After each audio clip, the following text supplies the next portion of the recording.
प्यारी बहनियां बनेगी दुल्हनिया।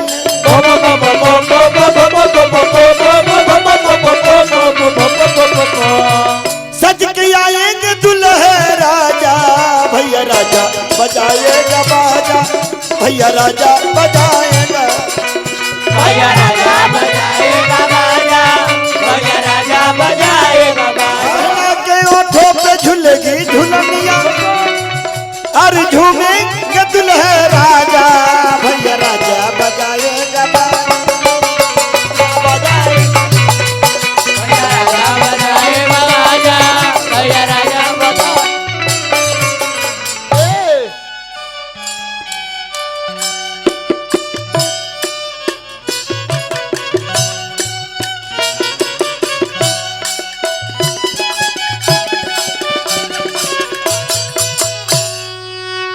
बहरों फूल बरसा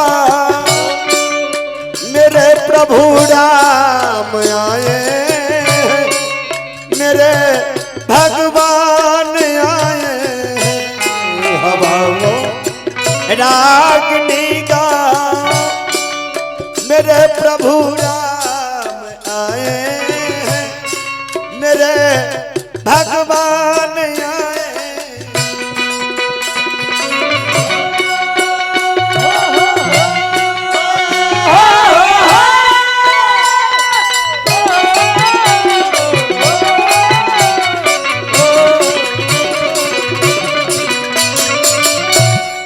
राजीव भैया जा हाथ ढुल जमाला के स्टेज ना ले तो हम ऐसे ही बना दिए, देख लो। हाँ।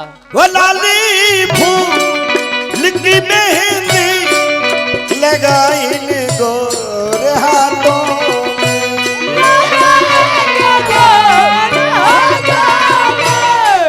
उतरिया घटा काजल लगाई प्यारी आँखों में,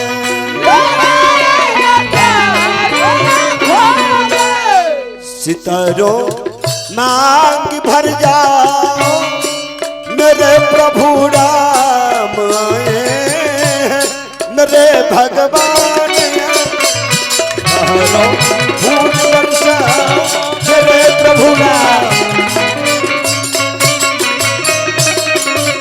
जिस नाम के समाज के लोग 24 घंटा जपे हैं ना, आज वही नारायण भगवान राम, आज शक्ति जगत जननी माता जगदम्बा सीता जी, सीता जी हरे कृष्ण हरे राम 24 घंटा जपे हैं ना लोग, गौरी शंकर सीताराम, ये ना ते आज वही माता सीता भगवान राम के आरती उतार रही है।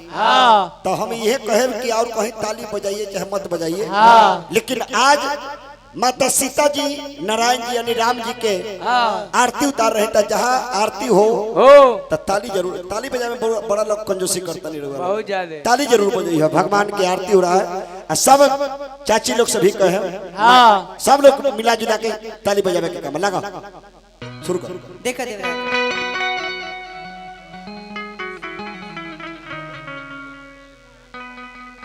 कि उतारू सखिया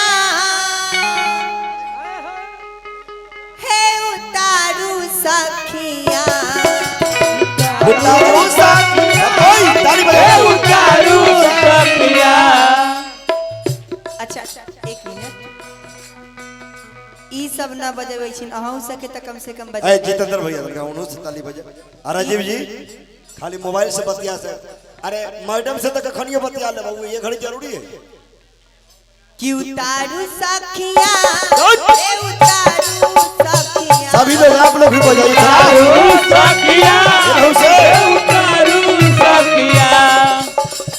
मेन बात है जे घर के गार्जियने न ठीक है, वो घर में बाल बच्चा कैसन होगा, देखियो ना हिनका, देखियो ना ऐसे जोड़िया का हाथ धैले, हाथ कहाँ ओती ताली बजाइए, हाथ उठा के ताली बजाइए, बताओ हाथ उठा के। हाँ कि चारों दूल्हा के आरती उतारू सखिया, चारों दूल्हा के आरती उतारू सखिया, चारों दूल्हा के आरती उतारू सखिया, चारों दूल्हा के आरती उतारू सखिया। कथिए के थाल में कथिए के बाती, कथिए के बाती हो कथिए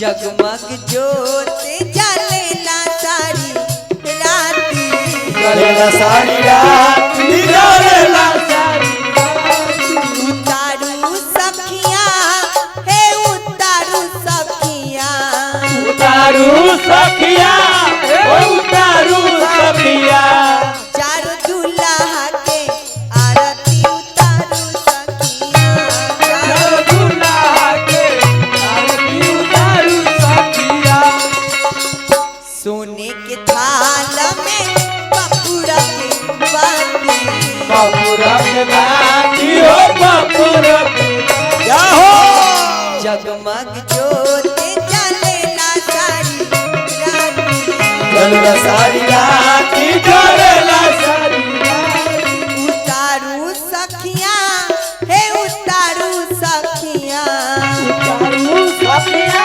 हे उतारू सखिया अच्छा भगवान के नाम पर सब आदमी तनी लास्ट में मन से हाथ उठा के ताली तनका बजाए बुझाए कि ताली बज रहा है, हाथ उठा के तनका जोरदार ताली। कि चारों दूल्हा के क्या हो? आरती उतार ओय! चारों लोग